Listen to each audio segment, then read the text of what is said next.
Info Intox ce soir avec vous, Maya. Anaïs Yatagan, bonsoir. Bonsoir. La presse iranienne affirme que Téhéran aurait abattu plusieurs avions de combat israéliens, pourtant réputés très modernes.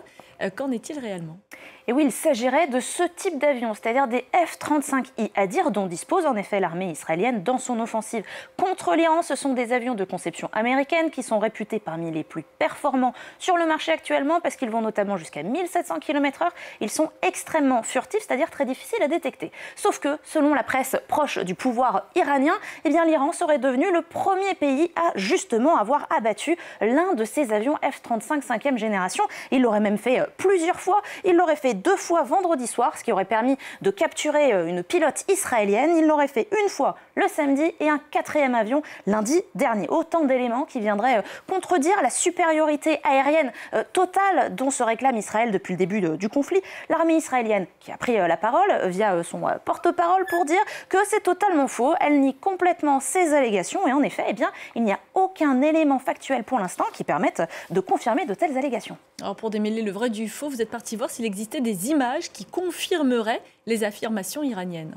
Eh bien, tout d'abord, voici une publication disponible sur la plateforme X qui a quand même été vue plus de 6 millions de fois. Il y a une légende en arabe qui dit que c'est le moment où l'avion israélien aurait été ciblé. Sauf qu'en réalité, quand on fait une recherche d'image inversée sur cette image, c'est-à-dire quand on demande à un moteur de recherche comme Google où est-ce qu'il a trouvé cette image pour la première fois, eh bien, il vous renvoie sur YouTube, sur un compte où il y a des vidéos doublées en indonésien. Et ce compte ne fait absolument aucun mystère de l'origine de ces images publiées donc en mai dernier. Ce seraient des images issues d'un jeu de simulation.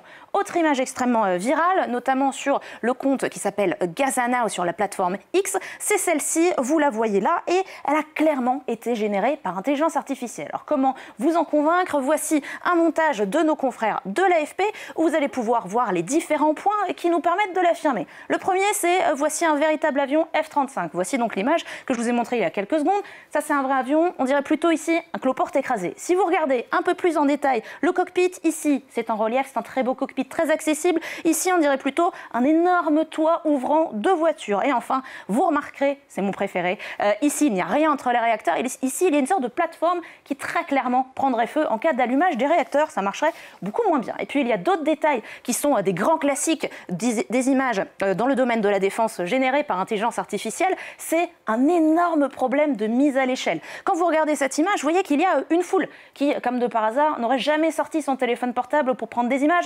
C'est très étonnant, mais admettons. Si jamais on zoome sur cette foule, on se rend compte qu'ici, vous avez une personne et qu'elle ferait la taille d'un bus. C'est très étonnant et c'est d'autant plus étonnant quand on le rapporte à cette carcasse présumée d'avion. Le vrai F-35, il fait 15 mètres de long pour environ 6 mètres de large. Clairement, le compte n'est pas bon.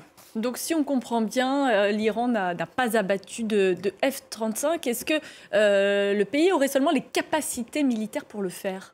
Eh bien, si elle avait réussi à le faire, ce que personne actuellement ne peut affirmer, eh bien, plusieurs experts disent que l'armée iranienne aurait abreuvé le monde d'images qui auraient prouvé que, effectivement, l'armée iranienne aurait réussi cela en montrant donc des images qu'on aurait pu identifier dans cette chronique. Sauf que là, il n'y a aucun document, aucune photo, aucune vidéo qui permet de l'affirmer. Et les spécialistes de la défense, notamment ceux interviewés par nos collègues de Libération, nous le disent, eh bien, l'armée iranienne ne peut pas actuellement abattre des F-35 israéliens. Pourquoi ? Il faudrait les détecter dans certaines bandes de fréquences. Ensuite, il faudrait transmettre la position, activer les batteries sol-air. Ça demande une coordination très complexe, beaucoup trop moderne pour les équipements de défense antiaérienne actuellement en Iran. Et puis aussi, il faut le rappeler, une large partie de ce système de défense antiaérienne a été endommagée par les récentes frappes israéliennes. La chronique Info Intox de Maya Anaïs Yatagan. Merci beaucoup, Maya. Restez avec nous à suivre la question qui fâche. Le conflit entre l'Iran et Israël a tendance à éclipser les autres guerres. Est-ce une aubaine pour la Russie qui poursuit son offensive en Ukraine? On en parlera dans un instant avec Claude Blanche-Maison. Il a été ambassadeur de France en Russie entre 2000 et 2003.